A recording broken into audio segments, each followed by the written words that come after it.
Tengok, Okay, ada ke tak? Kak. Tengok bro.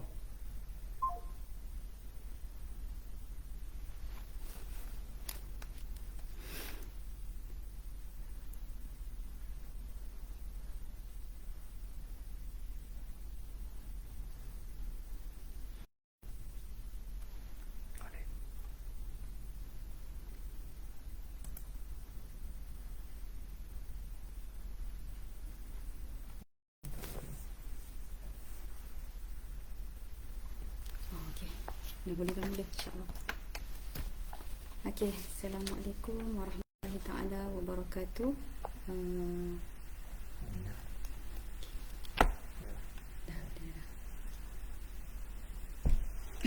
Bismillahirrahmanirrahim. Alhamdulillahilladzi hadana lihadza wa ma kunna linahtadiya laula an hadana Allah. Subhanaka la ilma lana illa ma 'allamtana innaka antal alimul hakim. Rabbi shrah li sadri wa yassir li amri wahlul 'uqdatam min lisani yafqahu qawli. Amma ba'd. Okey, alhamdulillah, di atas kurniaan dan nikmat Allah Subhanahu wa taala, Allah izinkan kita untuk bernafas pada hari ini untuk sebagai seorang hamba-Nya yang sentiasa taat dan tekun beribadah kepada-Nya.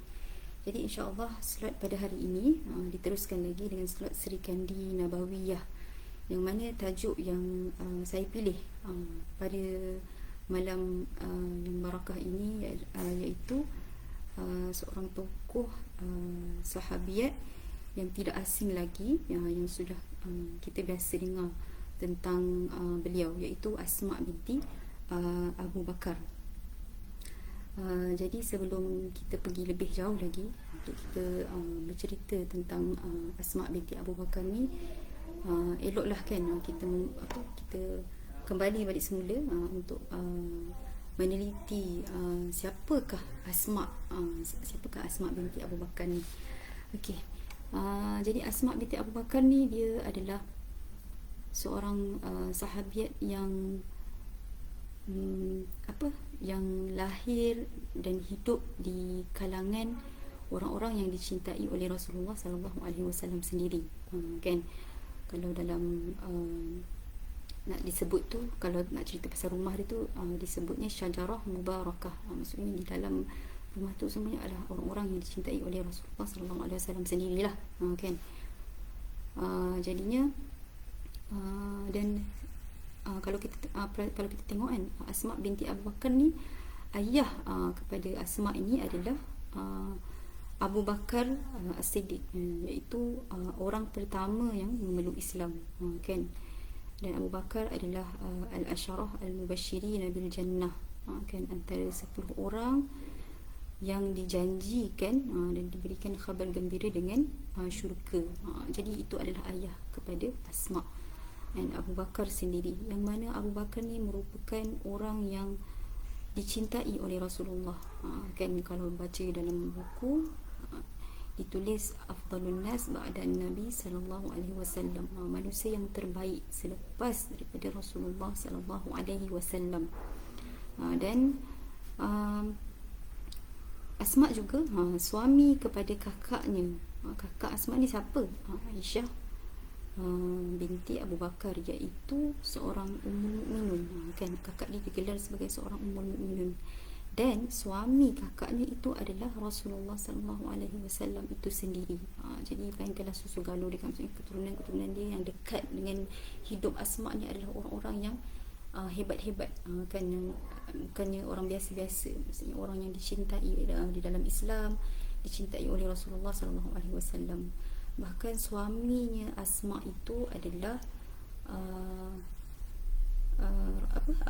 Zubair bin Al-Awwam. Zubair bin Al-Awwam, yang mana dia adalah murid kepada Rasulullah sallallahu alaihi wasallam. Kan, jadi ini adalah orang-orang yang hampir dengan Asma. Kan, jadi Asma ni dilahir dalam keluarga yang baik-baik lah, kan, keluarga yang baik-baik yang dicintai oleh Rasulullah. Kan, dan kebanyakannya, bahkan Zubair itu sendiri adalah orang yang asyarah mubasyirin bil jannah juga, kan, salah seorang yang dijanjikan dengan syurga. Kan, jadi maksudnya mereka ni, Asma ni dikelilingi dengan peribadi-peribadi yang hebat. Kan, okey. Jadi Asma ni dilahirkan di Mekah pada 27 tahun sebelum hijrah, kan Asma ni. Dan dia dibesarkan dan dilahir, dibesarkan, dia hidup di rumah As-Siddiq. Kita tahu ayahnya Abu Bakar bin Siddiq, kan, yang mana disebut pada rumah itu terkumpulnya keturunan yang baik, iaitu manusia yang terbaik selepas Rasulullah sendirilah, iaitu Abu Bakar. Jadi dia duduk dalam rumah tu, dia ajar di rumah ni tu akhlak yang baik, kan. Maksudnya dia duduk dalam rumah tu, dia dibesarkan dalam rumah tu, dan tentulah dia diajar dan dia dididik dengan akhlak yang baik, akhlak yang murni, kan. Maksud dibesarkan dengan penuh kasih sayang. Tentulah, kan, maksudnya ayah dia tu, ayah Asma Abu Bakar sendiri adalah orang yang terbaik, kan. Rasulullah berkata, Rasulullah pernah berkata, kan, maksudnya jika ditimbang amalan Abu Bakar dengan seluruh umat, maka amalan Abu Bakar itu lebih berat lagi. Nak kata itulah ayah Asma yang mendidik dia, kan, yang mengajar dia. Jadi kita boleh bayangkan macam mana pribadi Asma itu, bila mana dia dididik oleh seorang insan yang hebat seperti Abu Bakar. Okey. Dan Asma juga, kan, walaupun ayah dia tu as-sabiqun al-awwalun, ayah Asma adalah orang sahabat yang pertama menyambut seruan dakwah Islam Rasulullah tu sendiri, sahabat pertama yang masuk Islam, kan. Jadi Asma juga antara as-sabiqat juga, kan, yang masuk Islam. Jadi direkodkan dalam sejarah Asma adalah orang yang ke-18 yang masuk ke dalam Islam. Okey. Jadi kita nampak, kan, maksudnya siapa Asma ni, kan, dia bukan orang biasa-biasa, dia adalah daripada keturunan yang baik-baik, yang dilahir dalam keluarga yang baik-baik, dibesarkan oleh orang-orang yang baik-baik, kan, dan dia juga adalah orang yang antara yang terawal yang masuk Islam tu sendiri, kan. Dan Asma ni dia berkahwin dengan seorang pemuda yang biasa je, kan. Kalau kita tahu Zubair bin Awam ni adalah seorang pemuda yang fakir. Kalau dikisahkan dalam kitab, dia tulis Al-Fakir lah, maksudnya dia tak ada apa-apa pun dekat bumi, dekat dunia ni, kan. Zubair bin Awam ni dia tak ada harta, dia tak ada rumah, dia tak ada orang suruhan yang nak dibagi kepada Asma untuk membantu kerja-kerja rumah Asma, melainkan dia hanya ada seekor kuda, kan. Itu je lah harta yang dia ada. Dan Asma ni seorang isteri yang solehah, kan, yang tidak pernah merungut pun dengan kesusahan hidup dia, kan. Dialah yang menjaga kuda Zubair tu, dialah yang memberi makan, dialah yang memberi minum, kan. Kalau apa tu nak bagi makan kepada kuda, nak kata betapa dia tu miskinnya Zubair tu, dia tumbuk biji buah tu, kan, untuk bagi kepada kuda dia. Tapi dia, maksudnya dia buat tu dengan penuh ketaatan. Maksudnya solehahnya Asma tu, kan, tidak merungut pun dengan kesusahan suaminya, kan. Bahkan dia memang meletakkan diri dia untuk berkhidmat kepada suami dan agama Islam itu sendiri atas didikan di rumah As-Siddiq itu tadi, kan. Kita nampak macam mana suasana pembesaran Asma itu. Okey, seterusnya kita masuk pula, kan, menceritakan tentang kehebatan pribadi Asma ni. Tadi kita tengok dia ni siapa, kan, keturunan dia siapa, ayah dia siapa, dia berkahwin dengan siapa, kakak dia siapa, kan, dia tu sendiri siapa, orang yang awal masuk Islam. Kemudian kita tengok pribadi Asma ni, kan. Yang pertama sekali, kalau kita cerita pasal Asma, orang akan tahu gelaran Asma itu adalah Zatu an-Nitaqain, kan, yang memiliki dua kita panggil apa, tali pinggang, kan. Dia memiliki dua tali pinggang. Sebab apa? Sangat famous, kan, sangat masyhur cerita yang mana ketika dia nak pergi berhijrah, dia tak ada, dia bukan nak pergi berhijrah, dia nak bagi makanan, bekalan makanan kepada ayahnya dan juga Rasulullah. Dia tak ada benda nak ikat bekalan makanan tu, kan. Jadi dia pun cakap dengan ayah dia, kan. So dia tak ada apa-apa. Maksudnya memang ialah nak kata kesusahan Asma tu sendiri, kan. Tapi dia ada tali pinggang tu je, dia koyakkan tali pinggang itu, jadilah dua, kan. Maksudnya jadilah dua untuk dia ikat bekalan makanan tu. Dia bawa makanan tu bersama-sama dengan maksudnya beredah padang pasir kan, pergi ke Gua Su, bertemu dengan ayah dia, hantar bekalan makanan kan, dengan tali pinggang dia yang dah dikoyakkan tu. Kita baca, kita rasa biasa je, tapi sahabat kan, para rasul bukan macam kita kan. Zaman diorang bukan ada baju berpuluh-puluh macam kita dalam almari, bukan ada banyak beg macam kita, bukan ada banyak kita kata apa, perhiasan. Diorang kalau ada baju sehelai tu je lah, ada 2 helai je lah, paling-paling pun 2 helai. Basuh ni pakai yang tu, esok pakai balik yang dah basuh tu, yang dah kering tu, itulah dia yang ada kan.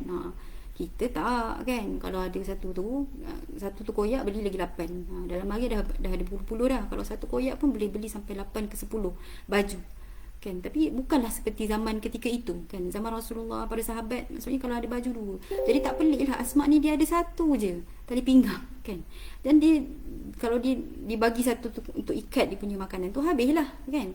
Tak adalah dia tali pinggang lagi, jadi tak nak dia terpaksa koyak satu untuk dia, satu lagi untuk ikat bekalan makanan tu.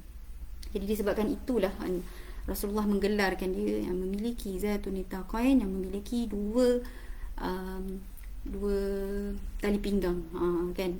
Jadi Rasulullah bila tengok pengorbanan Asma ni, yang kita tahu, maksud kalau kita tahu kisah dia, seorang yang miskin, yang tak ada apa-apa, tidak memiliki apa-apa. Jadi Rasulullah melihat pengorbanan dia tu, yang bersusah payah menghantar makanan kan, seorang wanita pula tu kan, sedang mengandung ketika itu, meredah padang pasir, nak pergi ke Gua Sur, lepas tu kena buat senyap-senyap sebab tak nak bagi musuh Islam nampak, tak nak bagi orang Quraisy tahu kan. Jadi dia buat senyap. Jadi Rasulullah kata apa, ubaddilukallah binitaqiki hadha nitaqaini fil jannah kan. Dia kata Nabi Muhammad sebut Allah akan menukarkan tali pinggang kau ni kan, kepada 2 lagi nitaqaini fil jannah kan. Dia bagi satu kan, tapi Allah akan bagi 2 nitaqaini di dalam syurga sebab melihatkan kepada pengorbanan dia kan, melihatkan kepada kesungguhan dia nak membantu hijrah Rasulullah dan ayah dia tu Abu Bakar kan. Jadi dia adalah antara wanita yang maksudnya rumah Abu Bakar tu, orang-orang yang berada dalam tu, Abdullah bin Abu Bakar, Asma bin Abu Bakar adalah orang yang berperanan besar ketika mana hijrah Rasulullah tu kan. Jadi itu perihal yang pertama lah berkenaan dengan Asma, itu gelaran Zatu an-Nitaqain. Yang seterusnya bila mana Rasulullah dapat wahyu, maksudnya Allah suruh Rasulullah pergi berhijrah. Maksudnya mula-mula giliran sahabat dulu kan, ketika mana dahsyatnya kesakitan, siksaan terhadap umat Islam oleh orang Quraisy kan. Jadi Rasulullah suruh para sahabat pergi berhijrah kan. Rasulullah nanti dulu kan, tunggu dulu sampailah dapat wahyu dan diizinkan Allah, maka Rasulullah pergi dekat rumah Abu Bakar kan, bagi tahu, dan Abu Bakar kata aku nak teman dia kan, aku kena pergi dengan Rasulullah. Jadi Asma lah yang merancang dan sebagainya, macam mana nak mengatur strategi satu demi satu. Kemudian bila dia pergi tu, datanglah datuk dia kan, Abu Quhafah, yang mana Abu Quhafah ni adalah seorang yang buta matanya kan, dia buta mata, dia tak nampak. Dan ketika itu dia masih belum Islam lagi lah, dia masih lagi dalam keadaan musyrik. Jadi dia tengok ayahnya Asma ni tak ada, tinggalkan anak-anak dia. Jadi dia kata sedihnya kan, tentu ayahmu dia kata tentu ayah kau ni telah mengecewakan kau dengan harta. Dia lah kalau nak pergi hijrah mesti kena bawa harta kan. Tentu kau rasa tentu ayah kau ni dah menyusahkan kau. Dia cakap macam tu lah. Ayah dia, datuk dia tu kan, datuk dia yang buta, Abu Quhafah tu kan, macam datang dekat Asma, bagi tahu dekat Asma, dia rasa sedih, misal ayah kau dah bawa semua. Memang ketika itu Abu Bakar berhijrah tu, dia memang keluarkan semua harta dia kan, dia keluarkan beribu-ribu harta dia kan. Jadi ayah Asma ni cakap macam tu dekat Asma. Tapi apa yang dilakukan oleh Asma, apa yang dibuat oleh Asma ketika itu adalah dia menenangkan atuk dia tu kan, dia nak menggembirakan balik atuk dia. Dalam masa yang sama dia tak nak mahu orang nampak ayah dia ni teruk kan. Lepas tu dia kata apa, Asma jawab dekat atuk dia kan, tidak wahai datuk kan, dia kata tidak wahai datuk. Lepas tu dia pun keluar, dia kutip lah batu-batu dekat luar tu, dia simpan dalam satu tempat, satu lubang kat rumah dia, dia balut kan. Kemudian dia tunjuk dekat datuk dia, dia suruh datuk dia pegang. Datuk dia kan buta kan, datuk dia tak boleh nampak. Jadi datuk dia angkat, dia kata inilah harta yang telah ditinggalkan Abu Bakar kepada kami semua. Jadi datuk dia pun rasa senang lah kan. Datuk dia tak adalah rasa dahsyat teruknya kan, dahsyatnya bahkan dia tinggalkan anak-anak dia tanpa harta, tinggalkan macam tu sahaja kan. Tapi Asma berjiwa besar, dia tak mengadu pun dekat Datuk dia dalam kesusahan dia tu kan. Dia terpaksa, bukan saja dia ditinggalkan macam tu, tapi maksudnya dia sendiri berfikir, dia menjadi orang utama untuk berfikir bagaimana dia nak bantu lagi hijrah Rasulullah tu kan. Macam mana nak bantu dakwah Islam tu sendiri. Betapa besarnya jiwa Asma binti Abu Bakar ni, walaupun ketika itu dia sedang mengandung kan. Tak kisah pun, terpaksa bersusah payah menyediakan bekalan, terpaksa bersusah payah meredah malam gelap gelita kan. Maksudnya kalau nak pergi hijrah tu kan, nak hantar bekalan tu, dia tak boleh lah nak pergi waktu siang. Kalau pergi siang pun mesti akan sampai malam sebab gelap kan, jauh, jalanan tu sangat jauh kan. Tapi cekalnya Asma kan, maksudnya dia masih lagi boleh mempertahankan ayah dia dan dia menggembirakan datuk dia. Dia tak nak menunjukkan kelemahan di sisi maksudnya dia tak nak tunjukkan kelemahan ayah dia di sisi datuknya. Dalam pada masa yang sama, dia tak nak tunjukkan kelemahan terhadap kaum musyrik lah, sebab datuk dia tu masih lagi belum Islam. Dia tak nak nampak macam dia meminta-minta sangat dekat datuk dia, walaupun dia susah, walaupun ayah dia tidak meninggalkan walau sesen pun kepada dia kan. Okay, so nampak macam mana betapa kuat maksudnya kehebatan iman Asma binti Abu Bakar. Seterusnya sabar dan sabatnya Asma ketika peristiwa hijrah tu kan. Kita tahu salah satu juga peristiwa yang berlaku ketika hijrah itu adalah Abu Jahal, maksudnya ramai lagi kan orang, maksudnya orang Quraisy datang, orang musyrik datang ke rumah dia nak cari mana ayah dia. Tahulah ayah dia ni mesti dah pergi lari ni kan. So nak tahu, pergi rumah Asma kan, tapi tak jumpa ayah dia kan, tak jumpa Abu Bakar. Jadi dia tanyalah, mana pergi ayah kau? Asma ni dia kata aku tidak tahu kan. Dan dia cakap dengan penuh keberanian, dan dia cakap, dia ceritakan tu, maksudnya digambarkan tu, dia cakap tu dia tak takut pun kan. Dia tak takut dan dia cakap tu secara profesional. Aku tak tahu mana ayahku macam tu kan. Dan marahnya Abu Jahal ni kan, maksudnya dia geram, dia memang geram sangat kan dengan Rasulullah, geram sangat dengan Abu Bakar. Jadi apa dia buat, dia tampar kan. Dan dia tampar tu dengan, maksudnya sekali tamparan sahaja kepada Asma, maka sampai terjatuh Asma punya subang. Nak kata betapa dia marah dan dia geram sangat. Abu Jahal ni geram sangat dengan orang Islam, dia marah sangat dengan Rasulullah, dia marah sangat dengan Abu Bakar, dia lempang Asma kan. Tapi lihatlah macam mana Asma, maksudnya dia tak ada terus maksudnya walaupun dengan macam tu, maksudnya walaupun sebelum dia lempang pun dia profesional je, dia cakap dia tak tahu kan. Selepas dia lempang pun dia masih cakap lagi dia tak tahu kan. Tak ada pun dia sedih ataupun dia menangis ataupun dia buka rahsia kan. Dia masih sabat lagi dengan kebenaran tu. Dia tak nak bocorkan rahsia.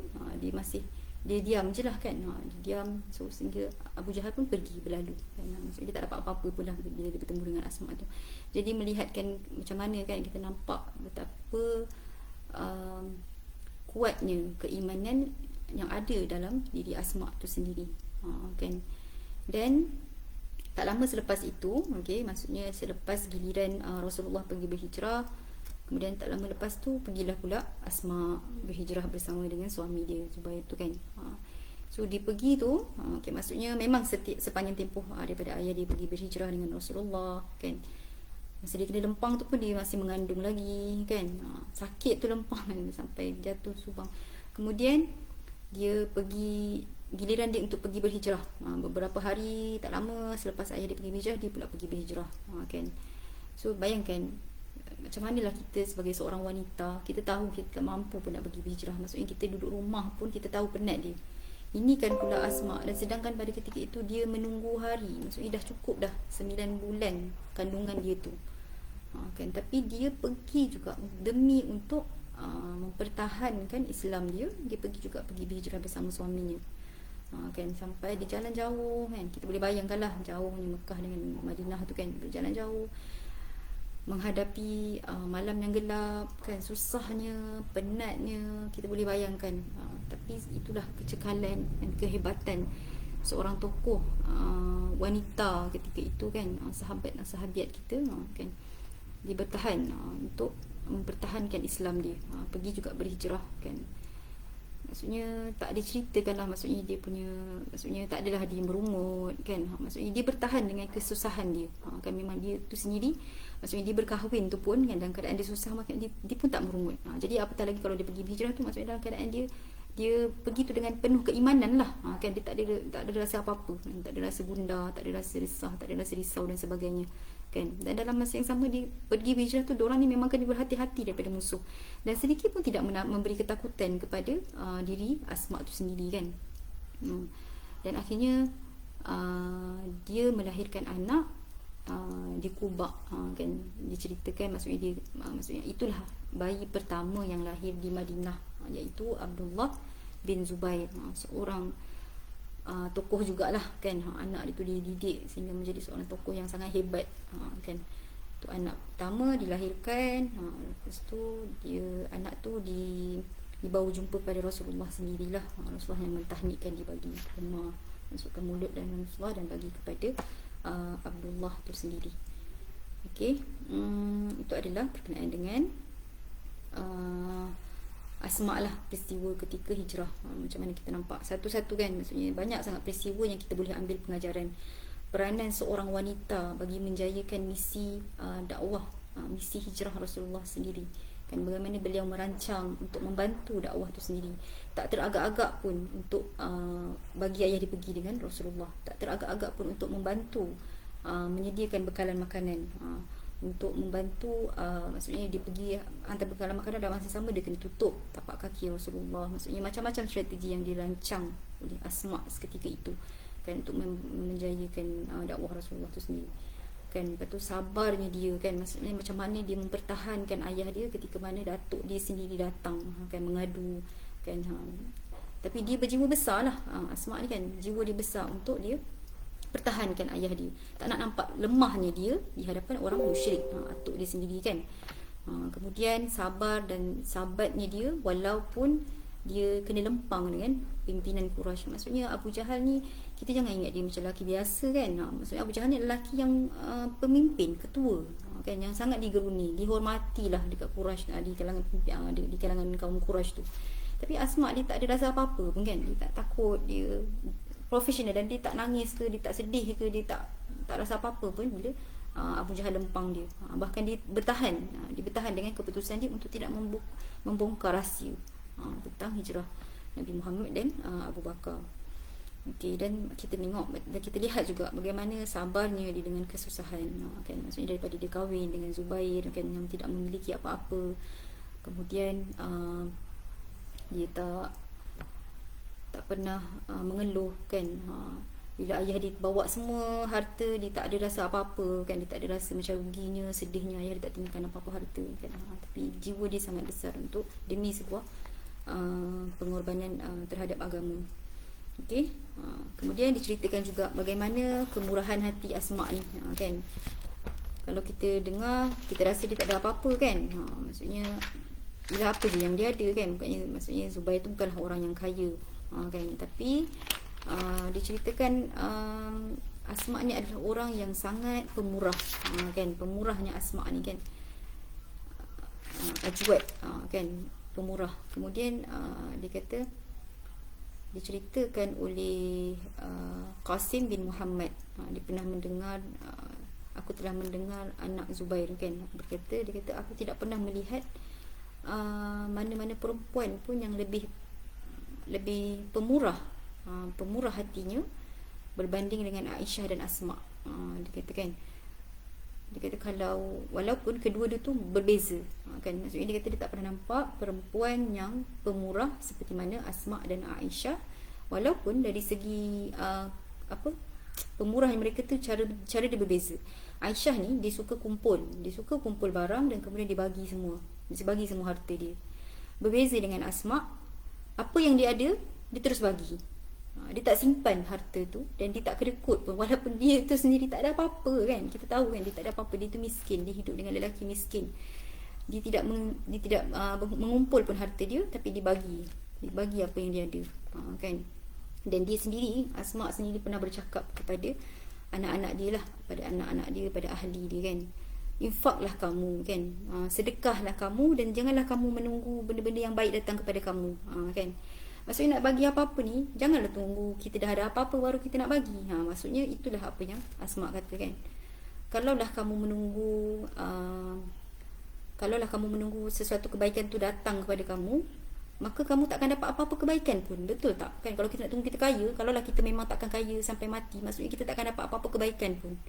Jadi dia kata, kalau kamu bagi apa-apa, kalau kamu sedekah, maksudnya dia kata takkan ada apa-apa kerosakan pun pada diri kamu. Macam itulah kan, umpamanya macam tu. Maksudnya kalau kita nak menunggu kita ni kaya baru kita nak bersedekah, maka kebaikan tu takkan dapat pada kita. Tapi kalau kamu bagi masa kamu tak ada itulah kan, benda tu tak akan merugikan kamu walau sedikit benda pun.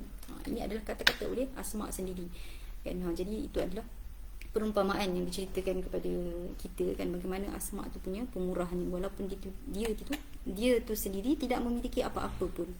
Kan begitulah sifat Asma. Dan juga begitu juga satu kisah kisah berkenaan dengan anak dia Abdullah Ibnu Zubair, yang saya kira semua orang tahu kan. Abdullah ni adalah seorang pemuda yang hebat kan. Dia pernah berjuang, maksudnya melawan pemimpin gubernur Mekah ketika itu, iaitu Hajjaj bin Yusuf As-Saqafi kan. Dia mengadu kan, dia datang kepada mak dia. Itu adalah hari yang terakhir tu, itulah perjumpaan yang terakhir dia jumpa mak dia, sebab dia nak mengadu dan dia memang nak dengar kata-kata daripada mak dia. Dia tahu dah dia nak buat apa sebenarnya kan. Maksudnya Abdullah ni, anak kepada Asma ni, dia tahu dah dia nak buat apa, tapi sebab dia nak dengar daripada mulut mak dia tu sendiri, dia mengadu dekat mak dia kan. Maksudnya semua dah pergi dah dekat Hajjaj tu kan, semua orang dah belot aku kan, semua orang pergi kejar Hajjaj tu dan terima semua tawaran-tawaran Hajjaj tu kan. Semua orang dah pergi kepada kemewahan dan meninggalkan aku dan tentera aku yang sedikit. Macam itulah dia kata kan. Lepas tu dia tahu dah mak dia akan suruh dia bertahan kan, tapi dia nak dengar daripada mulut mak dia tu sendiri. Dia tahu dah dia nak kena buat apa, tapi sebab dia nak dengar daripada mak dia sendiri, adakah, dan dia nak dengar adakah mak dia sanggup untuk biarkan dia tu terbunuh. Dan memang tak lama selepas itu dia pun terbunuh lah kan. Dia siap cakap lagi kan, maksudnya bila dia kata kat mak dia, mak kau sanggup ke lihat aku kena bunuh, dia cakap macam tu kan. Kau sanggup ke tengok aku ni kena pijak-pijak, kau sanggup ke tengok aku ni kena cincang-cincang kan. Jadi mak dia dengan sangat, maksudnya kata-kata yang sangat berani, kata-kata yang sangat sangat terkenal oleh Asma ketika itu. Dia kata tidak apa yang perlu ditakuti perbuatan orang hidup terhadap kita sesudah kita mati kan. Orang nak koyakkan kita punya badan ke, orang nak robek kita punya badan ke.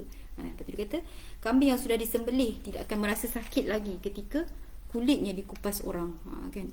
Ini adalah kata-kata yang sangat ni lah, maksudnya dia tak kisah pun kalau anak dia tu kena robek kan, tapi yang penting kamu mempertahankan agama Allah Ta'ala kan. Jadi kita nampak betapa kuatnya jiwa Asma ni menyerahkan anak dia untuk agama Islam tu sendiri, peribadi seorang Asma kan. Jadi dia dengar kata-kata mak dia tu kan, maksudnya dia gembira lah, maksudnya bukan dia tahu je, dia tahu dia nak buat apa sebenarnya, tapi dia nak dengar daripada mak dia tu sendiri, Abdullah Ibn Zubair kan. Dan kemudian dia kata kat mak dia kan, jangan lupa doakan aku dan sebagainya. Asma memang sangat percaya kepada anak dia kan, dan dia tak kisah pun, diserahkan semua tu kan. Sampai akhirnya memang Abdullah Ibn Zubair terbunuh juga kan, terbunuh dan disyahid lah. So memang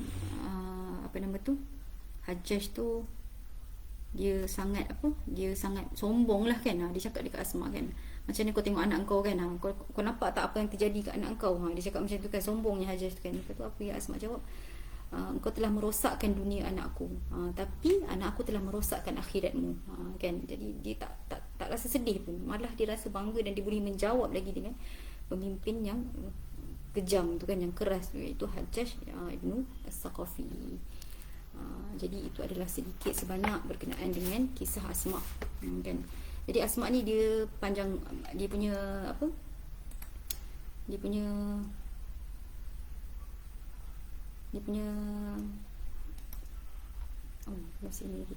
punya umur tu panjang kan. Dia hidup selama 100 tahun.